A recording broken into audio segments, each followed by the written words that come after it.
Clement? Hello, my name is Clement. Thank you so much for helping my project. Could you say a couple words about yourself? Well, I am into 3D printing, so that's why I'm here at the Creator Space. I have helped him with one project a while back, so I, I don't really know much, but I do my best to just go around and helping and doing my own thing as well, showing I like to do 3D modeling with parametric modeling using Rhinoceros Okay. by McNeil. And I like to create functional prints, and I like to do laser cutting using Inkscape and Lightburn at the Creator Space. So that's what I do here. What's some of the things that you've done, like most useful things? The most useful thing that I've done, I've printed like a phone holder Okay. that it has like many notches, and I have many notches because the width of a phone is variable. So if one doesn't fit, go to the wider notch or so. That's really neat. Yeah, because I mean they all come in different sizes now. Yeah. So it's like you get the phone holder and they're like, and then, did you know that NASA's planning to send astronauts back to the moon? I've heard that, but I didn't know about the exact day in which, or the exact year in which they were planning to send humans to the moon until you told me. After hearing about it, what do you think? After hearing about it, I know it's like if you've done it before, like in 1969, the first moon landing, then it shouldn't be that hard to do it the second time around, now that everyone, like all of humanity, like knows that it's possible because it's been done.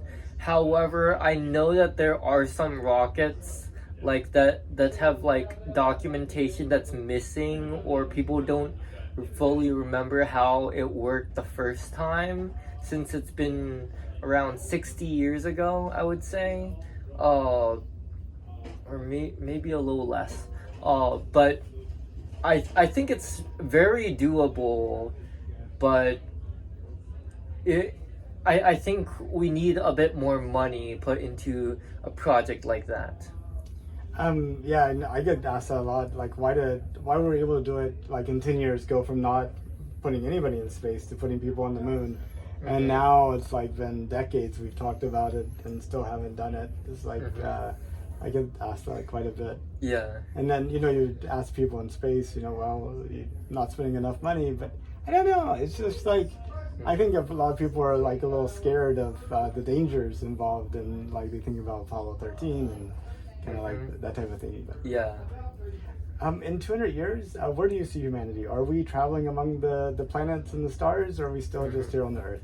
That depends on a few main factors, but let's say that we do well technologically. There's like there might be wars to fuel like technology advancements, and everything goes well after that. Like, it's not senseless, and I think that we'll have people in 200 years, like very rich people can go to the moon within months or so. Very rich people or celebrities. I think it will be quite a bit more time until like low commercial stuff, like commercial flights, being able to bring people to the moon. But it might be exponential, and it might be like, oh, the next year people, it really depends on how much people collaborate with each other. That's a main factor. If like some sort of apocalypse happens, then it's gonna be like another 1,000 years or something once like society resets or so. But once you create the capability of like going to the moon or Mars, people may be like, well, it's so much more comfortable here on Earth. I mean, those kind of apocalypse type things may actually drive people to deal with the dangers of nature, rather than dealing with the dangers of their fellow person, I guess. So it'd be interesting to see how that shakes out. But Yeah. If you could, would you take a trip to space? Well, that would depend on how long it would be. If it was like if it was just the moon, it would be very cool to go. The main pain points that most people would suffer is like the initial like takeoff and landing, because I know that even with the first moon landing, it was very rough, and there was a lot of times when an emergency almost happened. Mm-hmm. But I think that if it's been like something that's done for years, like, you know, planes used to crash all the time, but now it's like so rare that people don't really worry so much anymore. I think that if it's at that level, the technology is that low of a risk, I won't mind going. Well, whenever you talk about it being commonplace and how many people, how safe it is, Mhm. how many people need to go ahead of you before you? Is it like dozens, hundreds, thousands, 100,000s, millions, more?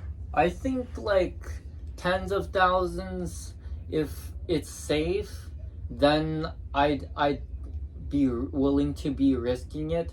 I don't want to be like the first of the first, because I would say I'm not a scientist. I'm not like anyone special. Like I'm a bit of someone who tries new things, but I don't want to try something that's like super out there, you know.